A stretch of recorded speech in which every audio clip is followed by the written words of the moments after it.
Sa Matthew chapter 13, sinasabi na pumarito ang Diyos sa lupa at nagtanim ng tunay na binhi ng ebanghelyo ng katotohanan.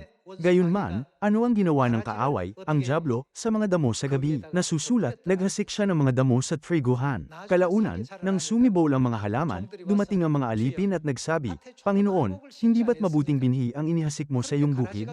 Kung gayon, bakit may napakaraming damo sa gitna ng mga ito? Sa madaling salita, bakit sa ganang tumutubo ang mga damong ito? Ano ang sinabi ng puno ng sambahayan? Dumating ang kaaway, ang dyablo, at ginawa niya ito, sabi niya.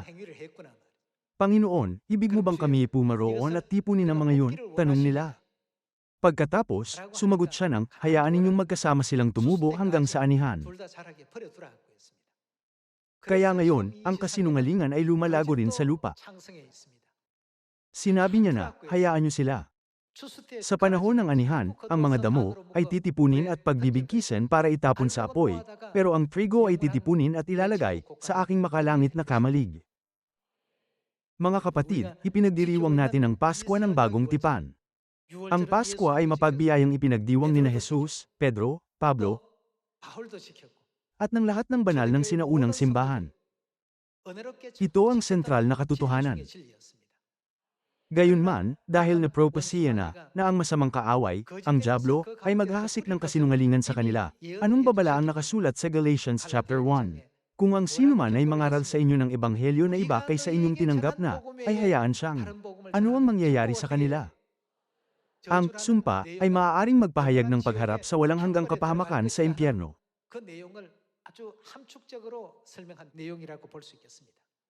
Dapat tayong lubos na magpasalamat sa makalangit na Ama at Ina, na gumabay sa atin na maging matatag sa katotohanan ng Paskwa ng bagong tipan. Upang makatakbo tayo tungo sa walang hanggang kaharian ng langit ng may tamang pananampalataya, palayo sa walang hanggang pagdurusa sa impyerno. Dapat natin silang luwalhatiin. Kaya sa Biblia, nakita ni Apostol Juan ang isang ganitong pahayag. Buksan natin ang Revelation chapter 7. Sa Revelation chapter 7 verse 14, nasusulat, Sinabi ko sa kanya, Ginoo, ikaw ang nakakaalam.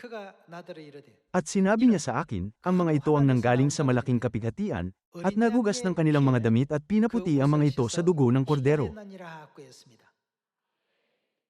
Sila ay nagugas ng kanilang mga damit at pinaputi ang mga ito sa dugo ng kordero. Sa verse 17, nasusulat, sapagkat ang kordero na nasa gitna ng trono ay siyang magiging pastol nila, at sila'y papatnubayan patungo sa mga bukal ng tubig ng buhay, at papahirin ng Diyos ang bawat luha sa kanilang mga mata. Makikita natin dito, sila ay nagugas ng kanilang mga damit, at pinaputi ang mga ito sa dugo ng kordero. Anong katotohanan ang naghuhugas sa mga kasalanan ng buong sangkatauhan, na nakadamit na nabahira ng kasalanan, at nagkakaloob ng kapatawaran ng kasalanan? Ang Paskwa ay isang pangako na malinaw na ginawa ni Jesus, sa pamamagitan ng kanyang mga salita. Ito ang aking dugo ng tipan, na nabubuhos, dahil saan? Dahil sa marami, sa ikapagpapatawad ng mga kasalanan. Ito ay malinaw na nakarecord sa Matthew chapter 26. Ipinahayag ni Propetang Zacarias ang bersikulong ito sa Zechariah chapter 13. Chapter 13 verse 1. Sa araw na yun, ang araw na yun sa Biblia, ay tumutukoy sa huling panahon. Sa panahon ng Espiritu Santo, ay mabubuksan ng isang bukal para sa sambahayan ni David at sa mga naninirahan sa Jerusalem para sa kasalanan at karumihan. Nililinisan sila nito mula sa kasalanan at karumihan. Sa Revelation chapter 7, naghugas sila ng kanilang mga damit at pinaputi ang mga ito sa dugo ng kordero. Ang paghuhugas ba sa kasalanan at karumihan ay matutupad sa huli ng walang katotohanan ng Paskwa?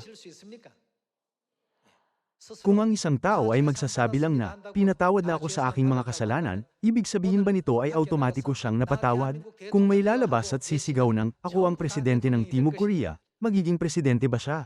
Ang sagot ay hindi. Kung ang isang tao ay nagsasabing, pinatatawad na ako sa aking mga kasalanan, dapat na may malinaw na tanda ng pagpapatawad, dapat na may pangako. Dati tayong mga makasalanan na kinailangang maghintay sa kamatayan. Pero ang Diyos mismo ang pumarito sa lupa, at nagbuhos ng kanyang dugo para sa atin. At ang lahat ng tiniis niya sa krus ay nabubuod sa katotohanan ng Pasko ng bagong tipan. Ngayon, sinasabi ng mga simbahan na, hindi pa ba sapat na maniwala lang? Kung gayon, ang pagsasabi ng naniniwala ako ay masyadong malabo. Walang pamantayan o nasusukat na criteria. Kaya tinatag ng Diyos ang sistema ng Pasko ng bagong tipan. Nilinis tayo ng Diyos sa pamamagitan ng katotohanan ng Pasko ng bagong tipan at binuksan ang maluwalhating landas para makabalik tayo sa ating makalangit na tahanan.